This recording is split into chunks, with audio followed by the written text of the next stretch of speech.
Wala tayong nakitang accomplishment. Anong i-report niya? All-time high ang pagkagutom sa administrasyon ni Marcos Jr. All-time low ang piso. Ang sabi ng Moody's credit rating, we are the the worst underperforming economy. Anong babandila mo sa 2 taon? Wala naman nakamit. Anong pag-asa natin makakamit pa yung mga bagong mga pangako, no? So ang tingin ko, ang tao hindi na rin interested. At saka, siguro ang mga manunood lang yan, yung mga titingin sa mga terno na suot ng mga kababaihan, no? Wala naman tumitingin sa mga barunong lalaki ang kakainin mo at pinakamatinding pagkagutom, mawawala ka talaga ng gana. So mabuti na lang hindi ako ate ng SONA nang wala akong guilt feelings pag ako'y kumakain ng 20 million na pagkain sa gitna ng pinakamatinding pagkagutom nararamdaman ng sambayan ng Pilipinas. Ang napansin sila. Ito nga mga kababayan, bago natin ituloy ang video na ito, kung bago ka lang sa aking YouTube channel baka pwede makahingi ng like at subscribe at click mo na rin ang notification bell para updated ka sa aking nilalabas na bagong video. Salamat po. Wala tayong nakitang accomplishment. Anong i-report niya? All-time high ang pagkagutom sa administrasyon ni Marcos Jr. All-time low ang piso. Ang sabi ng Moody's credit rating, we are the the worst underperforming economy. Anong babandila mo sa SONA? Bagong Pilipinas daw, attorney. At yung mga Pilipinas, yung biggest drug haul na hanggang ngayon walang nakakasuhan. Nawala na yung driver ng van at parang gusto nilang malimot na, no? Mabaon na sa limot yung nangyaring yon. Hindi po, naalala pa rin po namin yan. Bakit hanggang ngayon walang nakakasuhan dyan? Ano kaya? Anunsyo kaya niya yung pagbaban sa Pogo? I doubt it. Kasi ang daming malalapit sa kanya. Involved talaga dyan naman sa speaker, sa Pogo issue. Si speaker mismo, ayaw. Ang DOJ, hindi nagkomento. Bakit kaya? Ang DILG, tahimik. Bakit kaya tahimik? Ang secretary ng DILG at ang secretary ng Department of Justice. Kay Pastor, atat na atat sila. Obsessed na obsessed. Obsessed na obsessed. Ano yun? Babandila niya, hindi ko pa rin nahuhuli si Pastor Kibuloy. Yun ang kanyang... Tsaka attorney, ang sabi naman niya, pagkakasyahin niya sa 1 oras. Oh my goodness, ano sasabihin niyo na 1 oras? Baka magdasal yun doon ng matagal na paulit-ulit. No? Kasi kung accomplishment pag-usapan, ano ba talaga? Yung dapat 2 million housing na, sisingilin natin siya dahil 1 million per year. Pangalawang taon na niya ay nasan? 140,000 lang palang naitayo niya sa 2 taon, di ba? Paano na ngayon yan? Maganda dito, attorney, ang tanungin natin ang taong bayan. Kung ano ba ang estado nila ngayong panahon sa pamumuno ng Marcos administration. Ako kasi meron akong maisog sa Vancouver at sa LA ng panahon ng State of the Nation address. Siguro ang gagawin ko doon sa Maisog, Vancouver at sa LA, magko-kontrasona ako. Bagamat napakaganda na ng kontrasona na Inday Sara Duterte dahil siya ay nagdesisyon na hindi siya attend ng SONA at yun ang pinakamagandang mensahe. It says it all. Alam mo, may kante, alam niyo yun sa kapanahonan ko, you say it best when you say nothing at all. Di ba? No? Yan ang pinakamaganda. Patugtugin nga yung kantang yan. Para yan ang... Makaka-copyright pa tayo. Pwede ba yung isama, attorney, yung ano? Copyright ba yun ang kinanta ko? Okay lang yun. At saka sintunado naman eh. Pwede ba yung attorney na you say it best sa isang when zona, you say nothing at all. Sa isang zona, hindi mga achievements yung nababanggit. Ay, ewan ko po. Nung una, walang ganon. Yung unang zona, dahil yan ay kakaupo lang niya, yan, katanggap-tanggap yan. Kasi ang importansya nung kauna-unahang SONA, ibibigay mo yung roadmap mo kung anong gagawin mo sa 6 na taon. Okay, yung pangalawang SONA, kung ano nang nagawa mo dun sa 1 taon. Pero sa pangalawang taon, kinakailangan may report ka na. Kasi nagbigay ka 3 taon ago ng blueprint kung paano tayo makakarating sa pupuntahan natin. Pangalawang taon na, inasa na tayo dun sa pupuntahan natin. Mukhang sumablay lahat. Panahon na. Oo, sumablay lahat. Siguro ang babanggit niya yung pangako. Pero importante, hindi yung pangako, kung ano yung talagang na-deliver.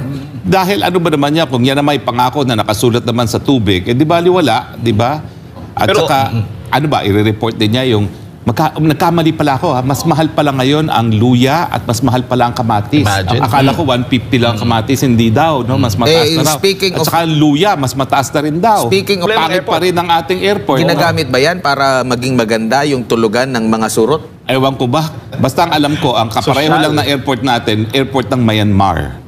at saka ng Laos. Ayan, dyan competitive tayo sa airports ng Myanmar at saka ng Laos. Yun lang talaga, wala lang iba. Kasi kung sa Hong Kong, di ba, galing tayo doon. Maglalaway ka doon, attorney. Maglalaway ka doon sa ganda ng mga Sa infrastructure. Thailand, sa Malaysia, yung mga ka-level natin. Southeast Asia lang yan, ha? In Magkakapit ba? fairness, ang Indonesia hindi rin maganda airport.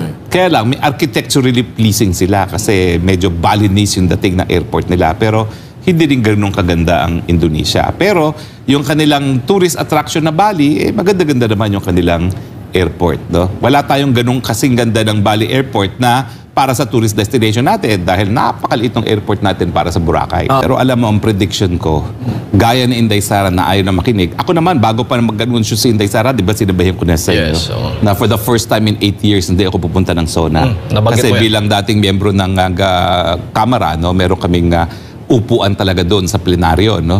Pero talagang hindi na ako pupunta kasi hindi na ako interested.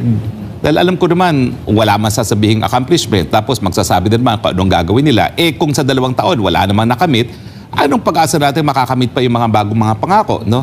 So ang tingin ko, ang tao, hindi na rin interested. At saka, hindi, Siguro, ang mga manunood lang yan, yung mga titingin sa mga terno na suot ng mga kababaihan. No? Wala naman tumitingin sa mga barunang lalaki. No? Sa totoo lang, ang SONA naman, fashion show. So, manunood sila sa fashion show, pero ang tingin ko, wala naman nakikinig doon sa talampati na eh. Tingin ko, attorney, ang manunood ang publiko para malaman saan napunta yung 20 million. Well, yun nga ang aking Patitingnan. regret. No? Hindi ako atin ngayon, hindi ko matitikman yung 20 million. Ano kaya ang lasa ng 20 million na pagkain? ikaw, Ibang kalasa nun. na-experience mo yung 200,000 lang ni PRRD. Ano bang ano nun? Nahin ako si PRD naman kasi KJ.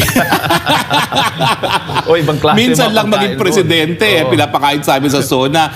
tuyo. Pandesal at saka Maruya. resong puti. Wala ba maluya doon? Mga simpleng ano talaga. Pero At saka concern pancit siya- palabok. Yun. Hindi Yun lang magano. pagkain ng SONA nung Pera panahon ng bayan yan ni Hindi ba pwede PRRD. mag-chip in yung mga ano dyan, mga bisita, Nagyayaman. considering mga mayayaman naman Pwede yan ba sila? Hindi, pero in fairness, mula nang umupo ang PBBM, masarap talaga yung pagkain. Ayun. Hindi na-shock lang ako na 20 million ng cost. No? Ano ba naman yan? Kasi hindi mo naman papakainin yung 1,000 yun eh. Hindi kakayanin. 2,000. Hindi kakayanin ng 2,000 yun. Kasi ang kinakainan lang yan, yung South Lounge at saka North Lounge para sa mga kongresista, tapos sa opisina ni Speaker, sa opisina ni Majority Floor Leader, tapos doon lang sa South lobby. Oo. Doon lang ang kainan. So hindi po aabot yan ng 2,000 people. Tsaka hindi rin Siguro naman- at most 1,000 ang papakainin nila. For sure, hindi naman rin yan sila malakas kumain eh. Kasi yung Oo. iba dyan, may nagda-diet kasi may kinokontrol sa pagkain. Kasi diba? baka mamaya masira yung kanilang mga figures doon sa Oo kanilang mga nga. terno. No? Tsaka baka... Hindi, pero alam mo, ang obserbasyon ko dyan, kumakain lang yung tao kasi napaka-traffic pagkatapos ng SONA. At napakatagal makarating sa iyo ng driver. Kasi nga, hindi po pwede lumabas ang kahit sino hanggang di lumalabas ang presidente. Lockdown, di ba? So, kakain sila dahil nag-aantayin sila ng mga kotse. Tsaka nakakagutom din siguro pag ang daming mga sinabi ng sa SONA tapos di mo naman ramdam, lalo kang gugutumin nun eh. Well, yun nga. At saka, syempre, kung 20 million worth ang kakainin mo at pinakamatinding pagkagutom, mawawala ka talaga ng gana. So, mabuti na lang, hindi ako atin ng SONA nang wala akong guilt feelings pag ako'y kumakain ng 20 million na pagkain sa gitna ng pinakamatinding pagkagutom nararamdaman ng sambayan ng Pilipinas. Ang napansin sila excited ito ang bayan. Pasimuno ako niyan.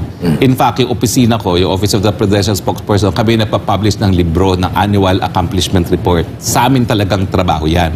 Ngayon, bakit kami nagkaroon ng pre-SONA? Kasi itong ating dating Presidente, Rodrigo Roa Duterte, ayaw niya nagbabasa ng speech. So minsan, parang yung kauna-unahang SONA niya, halos wala siyang binasa. So ang ginawa na lang namin, para lumabas yung mga achievements at masigurado na malalaman ng taong bayan, nag-pre-SONA na kami. Para kung nag-extemporaneous speech na naman si PRRD, at least nailabas na kung ano yung mga accomplishment ng mga different clusters. No? So kung naalala nyo, yung pre-SONA namin, economic cluster, Tama. peace and order cluster, yung justice cluster, para sigurado na kung hindi feel ni PRRD na basahin, alam pa rin ng taong bayan kung ano nangyari. At yung pangtaunang libro na linalabas ng Office of the Presidential Spokesperson, na nagsasummarize ng lahat ng achievements ng gobyerno. Oo, mas maraming achievements sa that time, attorney ng Duterte administration. Kaya maganda yung ginawa ng administrasyon dati para malaman ng tao kung gaano karami. Ngayon talagang... baka nga kasi siguro walang may report, kaya walang ganun. Well, isa pa yung problema, no? Kasi paano nga sila magpiprisola? Paano yun? Ang airport, pinakapangit sa buong daigdig. Ang build, naantala dahil ang budget napunta dun sa mga pet projects ng mga congressmen. No? So anong i-report ni Bunoan? No?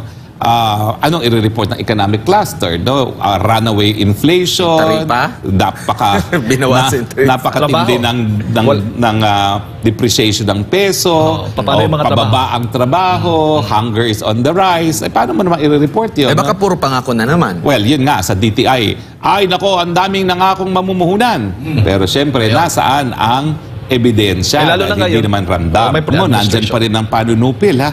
Alam mo, napakatagal ko nang nandyan sa Kongreso dahil ako estudyante pa lang sa UP College of Law, naroon na ako sa Kongreso, nagtatrabaho as a working student. So, ang dami ko na talagang sonang napanood. Napanood ko 3 sona ni Cory, tapos nandun pa rin ako nung panahon ni FBR, nandun pa rin ako nung panahon ni Estrada. So, kailan ba ako natigil? Natigil lang ako umati ng sona kay Pinoy. Kay Pinoy lang ako natigil talaga umati ng sona. Kasi, ewan ko ba, maski kamag-anak ko, si Jubito Salonga, talagang hindi ko kasundo yung mga communication team ni Pinoy noong mga panahon na yon. No? So, tapos nakabalik naman ako dito nga sa panahon ni Duterte. No? At for the first time in straight 8 years, ngayon lang ako hindi mag-a-attend. No?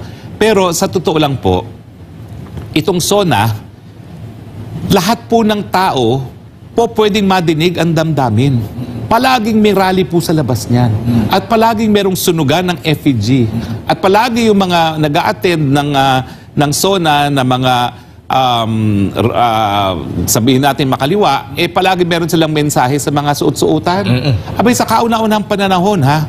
Ang tagal ko nang nanonood ng SONA mula noong 1988 pa na nagsimula ang Kongreso, abay, pinagbabawal ang pagsunog ng FEG.